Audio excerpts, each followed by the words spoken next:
We've seen many deadly technological advances so far during the war in the form of new weapons. The flamethrower, incendiary bullets, poison gas, but perhaps none would have a stronger impression on the world of the future than one which appeared in battle for the first time this week, the tank.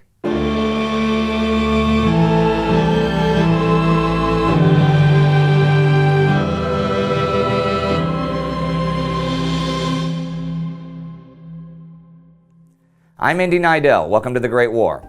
Last week saw a combined British and French assault on German positions at the Somme. The Germans called off all offensive maneuvers at Verdun, but Bulgarian and Turkish troops under German command invaded Romania, who had just joined the war, and a Zeppelin was shot down over Hertfordshire.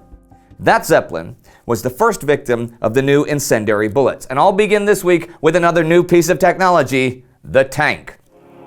They would premiere September 15th at the Battle of Flers-Courcelette. The idea for the tank originated with the need for some kind of armored vehicle that could cross no man's land, break through barbed wire, and assault German strongpoints. Already in December 1914, Ernest Swinton of the Royal Engineers had floated the idea of such a vehicle. Actually, even in 1903, H.G. Wells had dreamed of such a vehicle in his short story, The Land Ironclads. And Caterpillar tracks were used in agriculture by 1905. The tank prototype Little Willie came out in late 1915, and then in January 1916, a larger one with guns called Mother came out. The tanks used today were the Mark I model, which was based on the Holt tractor. There were two variants, the male model with 2 6-pound guns and 4 machine guns, and the female, which had 6 machine guns. But integrating tanks into existing tactics posed problems. Should they be concentrated together or spaced out? Should they advance ahead of, with, or behind the infantry? British High Command decided to spread them out and sent them ahead of the men, and they would advance with a creeping barrage of artillery.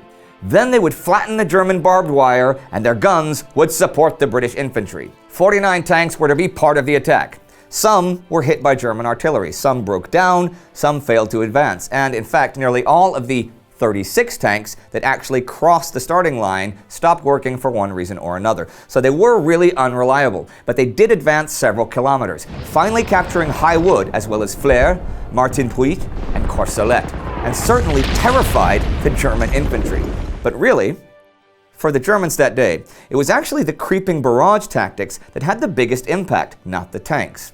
There was also just about zero communication between the tanks and the infantry, and sometimes the infantry sped on ahead of them because the creeping barrage was safer than plodding along by a tank. Still, they gave an inkling of what was to come. And for the assault, the German lines had been breached to the point that they were in deep trouble, even though the British had not really broken through. After this, though, Winston Churchill, who had enthusiastically backed the development of the tank, wrote to Admiral Jackie Fisher, now both of them were out of office at this point, "My poor land battleships have been let off prematurely and on a petty scale. In that idea resided one real victory." But British Commander-in-Chief Sir Douglas Haig was impressed enough to ask the War Office for 1,000 more. There was some other important action at the Somme this week. Back on the 9th was the Battle of Ginchy. The 16th Irish Division was given the job of finally taking the village. They attacked from the south, which was new, and had a piece of luck that 2 German divisions brought into the sector failed to establish communications with each other. So the defenders were unsupported. When the Irish attacked, within 2 hours, the ruins of Ginchy were in the hands of the Fourth Army.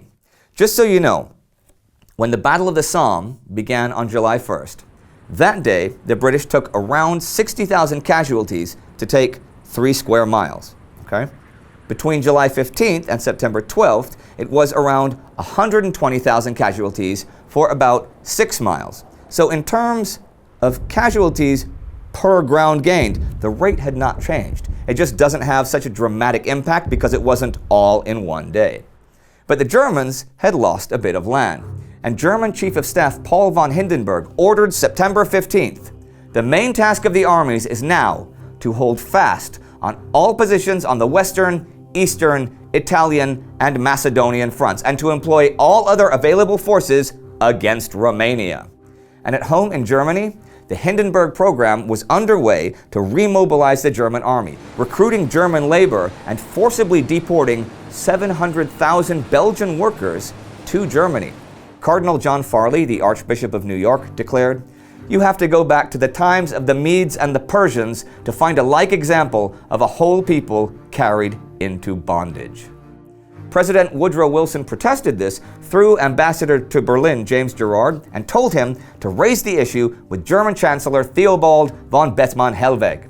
Gerard said, "There are Belgians employed in making shells contrary to the rules of war and the Hague Conventions." "I don't believe it," was the reply. Gerard said, "My automobile is at the door. I can take you in 4 minutes to where 30 Belgians are working on the manufacture of shells." The Chancellor declined this invitation. There was new action to the south this week as the Italian front was once again active. Italian Army Chief of Staff Luigi Cadorna launched the 7th Battle of the Isonzo River on September 14th. After the 6th battle a few weeks ago, which had taken Gorizia from the Austro-Hungarian defenders, he'd brought in thousands of fresh recruits and tons of supplies. He wanted to strike the Austrians on the Corso before they'd recovered from that battle, but guess what? They already had beefed up their defenses a lot, and by early September had 4 defensive lines, 2 more than the Italians knew about. On the 10th, the Italians began their artillery barrage, though for the first 3 days they fired blindly into the fog and didn't do much damage. When the fog cleared on the 13th, however, and with some aerial observation, they destroyed much of the Austrian front line, blew holes in the barbed wire, and wrecked their communications. But the Austrians had left only a token force of men in the front lines, and their losses were very small. Then the Italian infantry attacked. The Duke of Aosta had 100,000 men, and they attacked the Austrians on a 14-kilometer front, which was a huge density of men.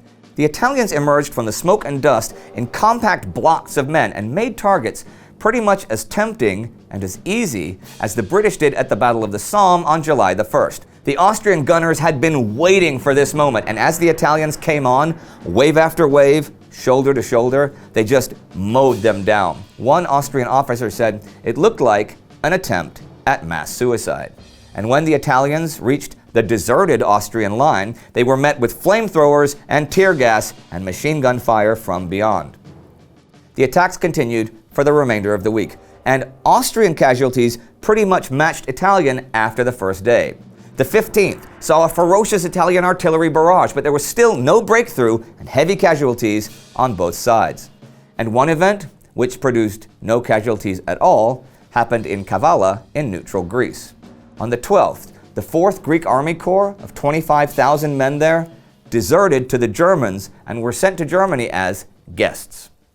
This, as you may guess, provoked a public outcry in Greece. 2 days later, Kavala was occupied by the Bulgarians. And on that front, the Salonika front, French General Maurice Sarrail began a new offensive on the 12th with a 5-nation army: Serbian, Russian, Italian, French, and British. The next day, the Serbs advanced towards Florina and Monastir. And we reached the end of another week of war. New offensives in the Balkans and on the Italian front. The Germans deciding to only launch offensives in Romania for the time being and forcing hundreds of thousands of foreigners to build their weapons. The Irish on top at the Somme, and the debut of the tank. The tank. Now, I know a lot of you have been waiting for this week's episode because of that, so there you are. One of the greatest and most advanced machines of destruction is now a battlefield reality, and they will continue rolling, machine guns blazing away, and the French will use them, and the Germans will use them, and then after the war they'll be improved, and in all of the devastating conflicts of the 20th and 21st centuries thereafter, they will be there. The symbol of military destruction, the symbol of awe-inspiring devastation, the symbol of modern war. If you want to find out more about the development and history of the tank, you should check out our special episode about them right here. Our Patreon supporter of the week is Philippe Ugruium Botanin von Stierlitz. That is a mouthful, but it's a great name. Help us reaching our next milestone on Patreon and get cool perks in return. Don't forget to subscribe. See you next time.